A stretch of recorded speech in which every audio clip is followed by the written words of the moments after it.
तो guys warm welcome to team IAS YouTube channel. Hope 67 BPSC interview की तैयारी आपकी बहुत ही बेहतरीन तरीके से चल रही होगी। Team IAS YouTube channel has been bringing videos on the fine aspects of interview preparation for 67 BPSC. और आज जो हमारा इश्यू है दैट इज रिगार्डिंग इंटरव्यू में आपका गुड बिहेवियर, जो कि बहुत मायने रखता है। अच्छा व्यवहार और आपकी पोलाइटनेस वह भी बहुत मायने रखता है। और उसके 10 नियम जो हैं आज हम लोग इसके बारे में बात करेंगे। Please understand that in the interview there are senior people, as we have discussed earlier also. There are senior people जिनकी एवरेज एज आप कहिए रफली 60 से 65 ईयर्स है। तो सीनियर पीपल चाहे हमारे घर में हो या घर के बाहर हो, they deserve the respect from us. उनको सम्मान मिलना चाहिए। और जब हम उनको रेस्पेक्ट देते हैं तो वहाँ पर पोलाइटनेस की भी बहुत आवश्यकता होती है। You have to be politeness, you have to maintain politeness. और जब आप उन लोगों के समक्ष पोलाइट रहेंगे तो उसी का दूसरा नाम है हम्बल भी आपको रहना है। तो these are some of the aspects of good behaviour, जिसके बारे में आज हम लोग अपने वीडियो में चर्चा करेंगे। Good behaviour, please understand this don't need to be over emphasised because ये सारी चीज़ें इंटरव्यू में बहुत आवश्यक होती हैं। इस वीडियो को पूरा देखिएगा क्योंकि इसमें बहुत सारी बारीक इश्यू के बारे में चर्चा होगी और अलग अलग जो स्थिति होती है इंटरव्यू की, कहाँ आपको अपने पोलाइटनेस को डिस्प्ले करना है, उसके बारे में चर्चा होगी। उससे पहले कि इस वीडियो के मेन टॉपिक को शुरू करें, अगर आपको हमारा वीडियो अच्छा लगता है तो please do subscribe to team IAS YouTube channel. Please also press the bell icon. Please also like and comment. So let's start with the video. जब आप रूम में एंटर करने वाले हैं तो जो डोर है उसको सॉफ्ट तरीके से नॉक कीजिएगा। जोर तरीके से नहीं और पूरा स्ट्रेंथ नहीं लगाइएगा। सॉफ्ट तरीके से डोर को टैप कीजिएगा। और जब आप कमरे में एंटर कर जाते हैं तो जो दरवाजा है उसको सॉफ्टली आप लगाइएगा। Do it softly and slowly, fast नहीं कीजिएगा, सॉफ्टली एंड स्लोली, ताकि that indicates your state of calmness. आपको ये भी डिस्प्ले करना है कि आप मेंटली काम हैं। तो ये जो जेस्चर है यह दिखाएगा कि आप मेंटली काम है, यू आर नॉट एंग्सियस। पहली चीज। दूसरी चीज, आप जैसे ही कमरे में एंटर करेंगे तो जो ऑनरेबल बोर्ड मेंबर्स हैं उनको विश करेंगे गुड मॉर्निंग। अगर मान लीजिए सुबह से लेकर 12 बजे दोपहर तक आपको गुड मॉर्निंग बोलना है। फिर 12 बजे दोपहर से लेकर 5 बजे शाम तक यह टाइम होता है गुड आफ्टरनून का। और 5 बजे के बाद जो है आपको गुड इवनिंग बोलना है। तो डिपेंड करता है कि आपको कौन सा शिफ्ट में दिया गया है, पहला शिफ्ट में या दूसरा शिफ्ट में, तो उसी हिसाब से आपको विश करना है। अगर आप हिंदी में विश करना चाहते हैं तो आप ऑनरेबल बोर्ड मेंबर्स को प्रणाम बोल सकते हैं या नमस्ते बोल सकते हैं। जैसे आपको अच्छा लगे आप उस तरह से विश कर सकते हैं। प्लीज अंडरस्टैंड, जब आप हिंदी में विश करते हैं तो यहाँ पे ज़रूरी हो जाता है कि आप अपने हाथ को फोल्ड कर लें। फोल्ड योर हैंड्स, हाथों को फोल्ड कर लेंगे, जोड़ लेंगे और थोड़ा सा अपने सर को झुका देंगे। यह भी एक जो बेसिक पोलाइटनेस का नियम होता है कि जब भी आप किसी को नमस्ते या प्रणाम बोलें तो थोड़ा सा सर को झुका दें और दोनों हाथों को जोड़ लें। तो this will set a very good impression on the board members. Please understand कि जब आप बोर्ड मेंबर्स को विश करते हैं तो बेटर रहता है कि आप नमस्ते या प्रणाम बोलें। ये ज़्यादा सुटेबल होता है क्योंकि जब आप इन दो टर्म्स में से किसी एक को बोलते हैं तो आपको अपार्ट फ्रॉम दो जो आप वर्ड्स बोलते हैं, आपको फिजिकल जेस्चर करने का मौका मिलता है जिसमें आप दो हाथों को जोड़ते हैं और थोड़ा सा सर को झुकाते हैं। तो ये एडिशनल आपको यहाँ पर बेनिफिट मिल जाता है। फिर सबसे पहले आप चेयरपर्सन को विश करेंगे। Please understand, don't wish other members first. सबसे पहले चेयरपर्सन को विश करेंगे, whether the chairperson be gents और अ लेडी, चाहे वो मेल हो या फीमेल हो, सबसे पहले चेयरपर्सन को विश कीजिए। और उसके बाद एक ही जो आपका वर्ड है और सभी जो अदर मेंबर्स होंगे, ऑनरेबल मेंबर्स को एक साथ देखते हुए एक ही बार आप उनको विश कर देंगे, एक्सेप्ट अगर मान लीजिए वहां पर फीमेल मेंबर होंगी तो उनको सेपरेटली विश कीजिएगा। If there is a female member in the board, then wish her separately, but that has to be done only after you have wished to the chairperson. Thereafter, you can wish the female member separately. और आपको as I said कि आपको अलग से सभी members को wish करने की जरूरत नहीं है, that is not needed. Now if there is a female member in the board, तो यहाँ पे जरूरी है कि आप उनको मैम बोलिए, ना कि मैडम। मैम ज़्यादा अप्रोप्रिएट टर्म है, ना कि मैडम। प्लीज़ अंडरस्टैंड कि जो फीमेल मेंबर हैं उनको सर कभी भी गलती से नहीं बोलिएगा। कुछ लोग इस तरह का मिस्टेक कर देते हैं। Believe me that doesn't goes down well with your behaviour. तो इसीलिए आप ध्यान रखिएगा कि आपको मैम बोलना है। आप इसके लिए पूरी तरह से प्रैक्टिस कर लीजिए ताकि आपके रिफ्लेक्स का वो हिस्सा बन जाए। जब आप बोर्ड मेंबर्स को विश कर रहे हों तो थोड़ा सा चेहरे पे स्माइल रखिएगा, और ये जो स्माइल रखिएगा ये मुख्यतः दो चीज़ों को इंडिकेट करेगा। एक तो यह है कि आप बहुत ही पॉजिटिव हैं, और दूसरा यह है कि आप खुश हैं। खुश हैं, क्यों खुश हैं आप इसीलिए खुश हैं क्योंकि आप उन लोगों से बात करना चाहते हैं। You like to talk to them, that's why you are happy, और इसीलिए आपके चेहरे पे थोड़ी सी स्माइल है। प्लीज अंडरस्टैंड, यह दोनों जो एस्पेक्ट है it's not easy to acquire in the actual interview situation before the board members in BPSC. लेकिन as I said earlier in my videos कि आपको मिरर प्रैक्टिस के माध्यम से, रेगुलर प्रैक्टिस के माध्यम से इन चीज़ों में एक्सपर्ट बनना है, ताकि यह जो दो चीज़ें हैं आपके फेस का डिफ़ॉल्ट एक्सप्रेशन बन जाए, वहाँ ईजिली आप इस चीज़ को एग्जीक्यूट कर सकें। So please remain aware about these things. Then this point is a repetition. Apology for that. Moving forward, अगर मान लीजिए होता है कुछ बोर्ड मेंबर्स, अगर मान लीजिए उनको लगता है कि आप स्ट्रेस में हैं, टेंशन में हैं, तो कुछ ऐसी बातें वो करेंगे जिससे कि आप रिलैक्स्ड हो जाएं, और उसके बाद वह आपसे पूछेंगे कि क्या अब आप रिलैक्स्ड महसूस कर रहे हैं। तो यहाँ पर आपको बोलना है यस सर और मैम, जो भी स्थिति हो, कि शुरुआत में हम थोड़ा सा नर्वस थे लेकिन अब हम फाइन हैं, I am feeling better and excellent, यह बोलना है। तो यह भी एक तरह से कहिए कि जो पोलाइटनेस है उसका पार्ट होता है।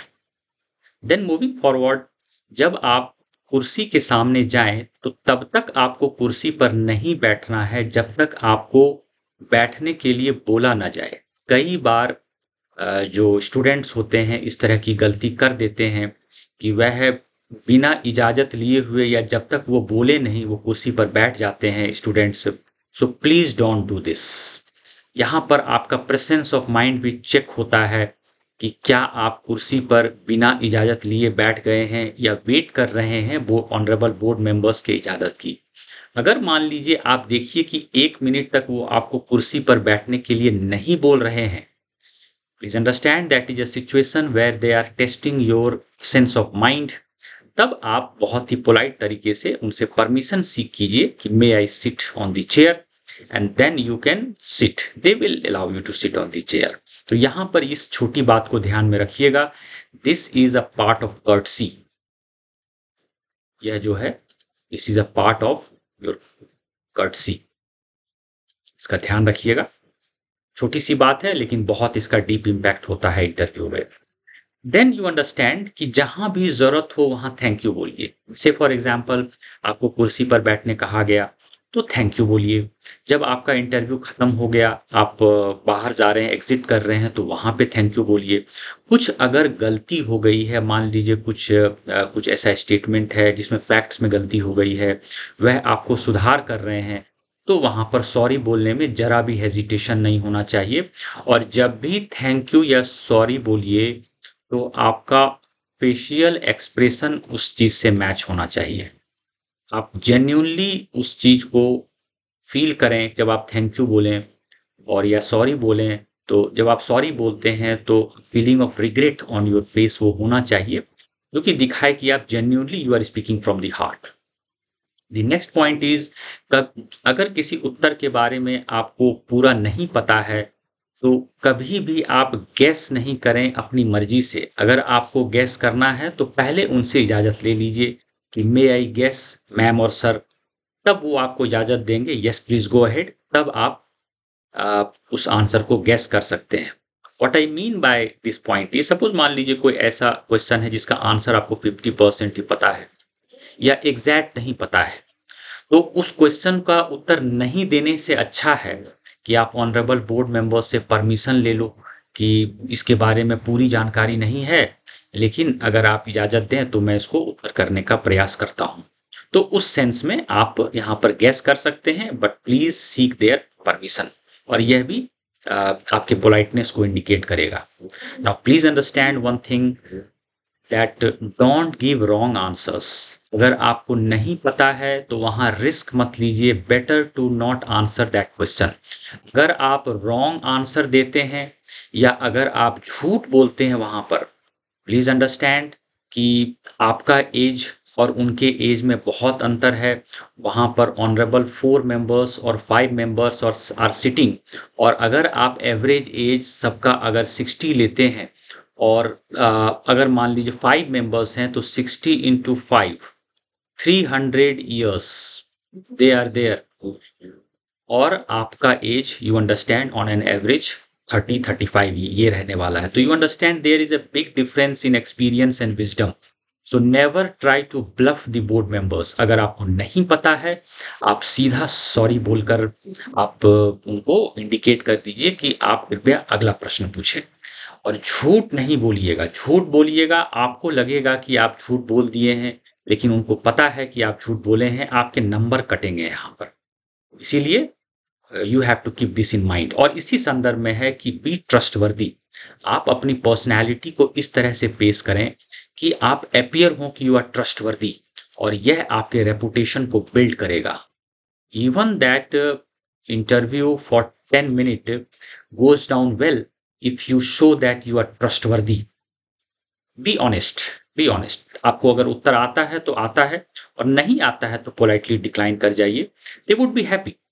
दे don't expect you to know answers of all the questions. In fact वो भी चाहते हैं कि कुछ कुछ ऐसे क्वेश्चन है जिसका आंसर आप नहीं करें, ठीक है। और इसी संदर्भ में एक देखिए कि एक पॉइंट है कि अपने नॉलेज को अननेसेसरली आप डिस्प्ले मत कीजिए। यह बहुत ज़रूरी है कि आप जिन प्रश्नों का उत्तर नहीं जानते हैं उनको पोलाइटली डिक्लाइन कर दीजिए। नॉलेज डिस्प्ले करने का इंटरव्यू प्लेटफॉर्म नहीं है। So please be very humble, do understand कि उनकी नॉलेज आपसे 100 गुना 1000 गुना ज़्यादा है। इसीलिए आप वहाँ पर जिन प्रश्नों का उत्तर जानते हैं उसी का उत्तर करें। जब भी बोर्ड मेंबर्स, अगला पॉइंट है, जब भी कोई बोर्ड मेंबर्स कोई भी कमेंट करते हैं, कोई भी स्टेटमेंट दे रहे हैं, तो उनको इंटरप्ट कभी नहीं कीजिएगा। Let them finish what they have to say. Once they have finished what they have to say, then you start speaking. तो यह ध्यान रखिएगा। देन अगर मान लीजिए एक स्थिति आती है कि लगातार मान लीजिए 4 या 5 क्वेश्चंस हैं जिनके आंसर्स आपको नहीं आए, फाइन, नो इश्यू। हो सकता है कि ऐसी ऐसी स्थिति आए, तो वहां पर आप बहुत ही पोलाइट तरीके से नो बोलें। और वहां पर यह भी जरूरी है कि अपने कामनेस और पोलाइटनेस को मेंटेन रखें, because they want to test as to how you perform in pressure situation. अगर आप प्रेशर सिचुएशन में अच्छा परफॉर्म करते हैं, believe me you will get 10 marks extra. Because as an administrator, as a civil servant, you would be tested thoroughly in several adverse conditions, several challenges. तो वहाँ पर जो प्रेशर सिचुएशन आएगा actual, जब आप एडमिनिस्ट्रेशन में जाएंगे, उसी को वो इंटरव्यू में भी टेस्ट करते हैं। कई बार वो जानबूझकर ऐसे क्वेश्चन पूछेंगे जिसका उत्तर देना नियरली इम्पॉसिबल होता है। तो वहाँ पर जो प्रेशर सिचुएशन क्रिएट होगा, प्लीज मेंटेन काम एंड पोलाइटनेस। चेहरे पर इजीनेस होनी चाहिए, और वह बहुत ही अच्छा रेपुटेशन क्रिएट करेगा आपका। And last but not the least, please understand that अगर मान लीजिए आपके विचार ऑनरेबल बोर्ड मेंबर्स के विचार से नहीं मिल रहे हैं, जो कभी ऐसी स्थिति आती है, कभी भी वहां ये नहीं बोले नो, नो नहीं बोले, साइलेंट रहें। दूसरी बात है उनसे आर्ग्यू नहीं करें। और तीसरी बात है अगर वो आपके स्टेटमेंट को बोलते हैं कि यू आर नॉट राइट, तो वहाँ पर सबसे स्मार्ट तरीका है आप यह कहें कि इंटरव्यू के बाद जब मैं घर पे जाऊँगा तो मैं इस टॉपिक के बारे में पढ़ लूँगा। यह इंडिकेट करता है कि आप पोलाइट हैं, आप उनकी बातों को सुने हैं, समझे हैं, एक्सेप्ट किए हैं और जो आप में जो वीकनेसेस हैं, जो आप में जो पॉइंट के बारे में आप नहीं जानते हैं, उसकी जानकारी आप घर जाके ले लेंगे। तो ये सारे जो चीज़ें हैं, इनको अगर आप ध्यान रखते हैं इंटरव्यू में, तो बिलीव मी आपको इंटरव्यू में बहुत अच्छे नंबर आएँगे। As I have said earlier कि आप क्या बोलते हैं इंटरव्यू में दैट मैटर्स बियॉन्ड डाउट, लेकिन उससे ज़्यादा ज़रूरी है how you speak, that matters more. What you speak that matters, but how you speak that matters more. और इसमें आपका जो पोलाइटनेस है, आपका जो गुड बिहेवियर है, उसका थरली टेस्ट होता है। आप इसको अच्छे से प्रैक्टिस कीजिए ताकि वहाँ पर जब आप इसको एग्जीक्यूट करिए तो डिफ़ॉल्ट हैबिट के तौर पे वह दिखे, ना कि आर्टिफ़िशियल हैबिट के तौर पर। उम्मीद करते हैं कि आज का वीडियो आपको अच्छा लगा होगा। अगर हमारा वीडियो आपको अच्छा लगता है तो please do subscribe to team IAS YouTube channel. Please also press the bell icon. Please also like and comment. हम कल फिर अगले वीडियो के साथ आपके समक्ष उपस्थित होंगे, इसमें 67th बीपीएससी इंटरव्यू से संबंधित कोई इंपॉर्टेंट इश्यू पे चर्चा होगी। Till then good bye.